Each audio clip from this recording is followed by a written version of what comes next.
Years ago, when Leon worked in emergency rescue, he responded to a call that shook him to the core.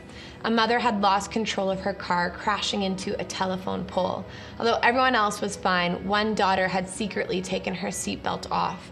As a result, she flew through the windshield, hitting the pole head first. Although Leon prayed and tried everything he could to stabilize her, the little girl passed away. This little girl also had long brown pigtails, just like one of Leon's daughters. That image at the crash scene is so vivid. Even today, Leon often tells this story. As the days passed, the memory of the little girl stayed with me. I became extremely protective and hard to live with.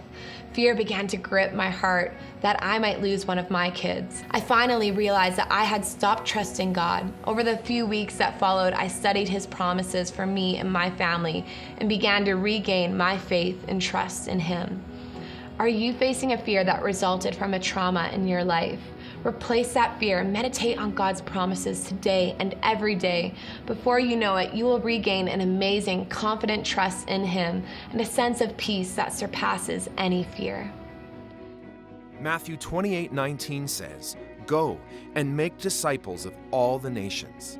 You can do just that by partnering with us. Because of your generous donations, people are receiving God's Word in their language. Visit miraclechannel.ca to give today.